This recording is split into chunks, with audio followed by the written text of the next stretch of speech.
উম্মুল ফজল লুবাবা বিনতে হারেস রাদিয়াল্লাহু তাআলা আনহা তিনি বলেন, আমি রাত্রি ঘুমিয়ে আছি। সাহাবিয়া নবীজির চাচি, কোন কোন রিওয়ায়েতে আছে আব্বাস রাদিয়াল্লাহু তাআলা আনহুর স্ত্রী। তিনি ঘুমের মধ্যে স্বপ্নে দেখতেছেন এক জটিল স্বপ্ন। পরের দিন সকালবেলা নবীজির কাছে হাজির হলেন এই মহিলা, গিয়ে বলতেছি, ইয়া রাসূলুল্লাহ, আমি খুব এক ভয়ানক স্বপ্ন দেখেছি। নবীজি বললেন, কি স্বপ্ন দেখেছ? বলল যে আমি খুব ভয়ানক স্বপ্ন দেখেছি, খুবই এক ভয় ভীতিপূর্ণ এক স্বপ্ন আমি দেখেছি। নবীজি আবার বললেন, আপনি কি স্বপ্ন দেখেছেন আমাকে একটু বলেন। চেহারার মধ্যে ভীতির ভাব, শঙ্কা এবং ভয় ভয় নিয়ে আল্লাহর নবীকে বললেন, রাআইতু কাআন্নাকা তা'তুম মিন জাসাদিকা কুদিয়াত ওয়া উদিয়াত ফি হিজরি।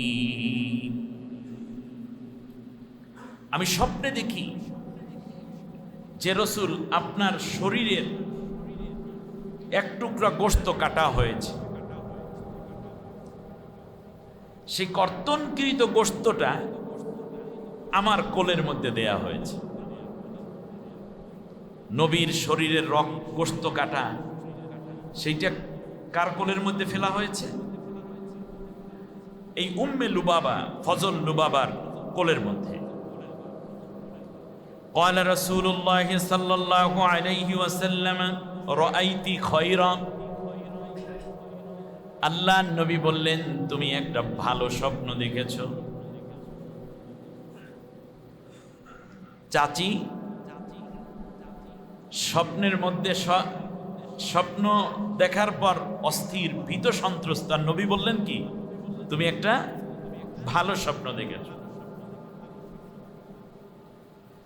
তালিদু ফাতিমা ইনশাআল্লাহু গোলামা। আমার ফাতেমা খুব অচিরেই একটা পুত্র সন্তান প্রসব করবে। ফায়াকুনু ফি হিজরিক। তবে মনে রেখো, আমার এই নাতিটা কারো কোলে যাওয়ার আগে সর্বপ্রথম তোমার কোলে উঠবে, তোমার কোল পাবে সর্বপ্রথম। এই জন্য আল্লাহ রব্বুল আলামিন তোমাকে এই স্বপ্নটা দেখিয়েছে। এর মানে সন্তান জন্ম হবে, ফাতেমা যখন সন্তান প্রসব করবে তারপর প্রথম তোমার কোলে উঠবে। কার শরীরের অংশ? সুবহানাল্লাহ। পড়ে খুব জটিল। এখানে একটা বিষয় আমি আপনাদের উদ্দেশ্যে বলে রাখি। তৃতীয় হিজরির রমজান মাসে হযরতে হাসান রাদিয়াল্লাহু তাআলা আনহু জন্ম নিয়েছিলেন। হাসান রাদিয়াল্লাহু তাআলা আনহুর ছোট ভাইয়ের নাম কি? হুসাইন ইবনে আলী রাদিয়াল্লাহু আনহুমা। হুসাইন রাদিয়াল্লাহু তাআলা আনহুর জন্ম হলো চতুর্থ হিজরি শাবান মাসের 5 তারিখে। তাহলে বোঝা যায় এক বছর ঘুরতে না ঘুরতে আরেক ভাই দুনিয়ায় চলে এসেছেন। সুবহানাল্লাহ। দুই ভাইয়ের বয়স রমজান, আরেক ভাইয়ের রমজান পর্যন্ত যাওয়া লাগে নাই, শাবানের 5 তারিখে। তো 2 বছরই দুই ভাইয়ের জন্ম, খুব কাছাকাছি। বিশ্বনবী সাল্লাল্লাহু আলাইহি ওয়াসাল্লাম এই বর্ণনার পরে উম্মুল ফজল লুবাবা বলেন, ফাতেমার সন্তান হলো, আমি কোলে নিলাম। 7ম দিবসে আমি নিজেই কোলে করে বিশ্বনবী মুহাম্মদুর রাসূলুল্লাহ সাল্লাল্লাহু আলাইহি ওয়াসাল্লামের ঘরে প্রবেশ করে নবীজির কোলের মধ্যে হোসাইনকে রাখলাম। সুবহানাল্লাহ। فدخلت يوما على رسول الله صلى الله عليه وسلم فوضعته في حجري নবীর ঘরে এসে তার নাতিকে নবীর কোলের মধ্যে দিলাম। আল্লাহর নবী হুসাইনকে কোলের মধ্যে পেয়ে ঠোঁটের মধ্যে চুমু দিলেন, কপালে চুমু খেলেন, বুকের মধ্যে কিছুটা সময় জড়িয়ে রাখলেন।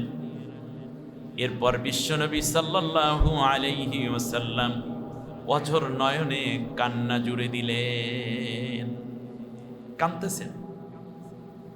উম্মুল ফজল লুবাবা বলেন, নবীর কোলের মধ্যে দিয়ে আমি একটু অন্য মনস্ক হয়ে গেছিলাম।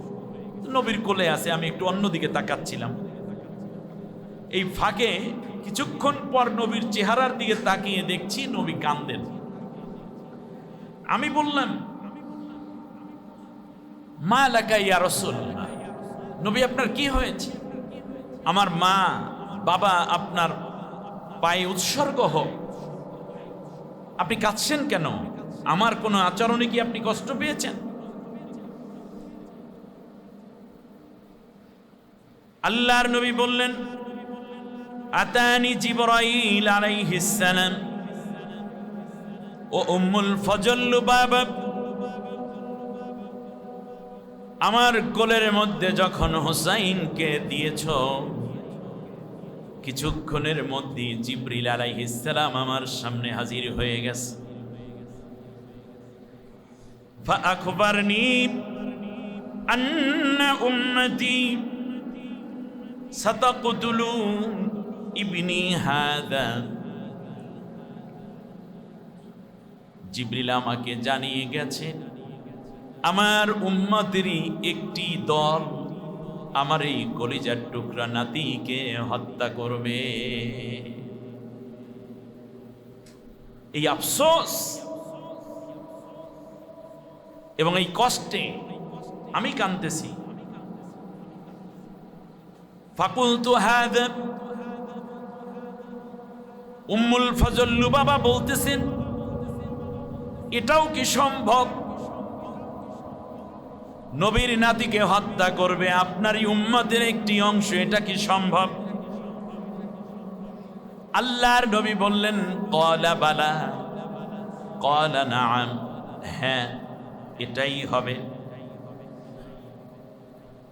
ওয়া আতানি বিতুরাবাতিন মিন তুরাবাতিন হামরা, শুধু এটাই নয়, যেই জমিনে আমার হুসাইনের রক্ত পড়বে, ভিজে যাবে, সেই রক্ত ভেজা জমিনটা এবং সেই দেশের জমিনটুকু আমাকে দেখানো হয়েছে, জিবরিল আমার সামনে তুলে ধরেছে। সুবহানাল্লাহ, আল্লাহু আকবার।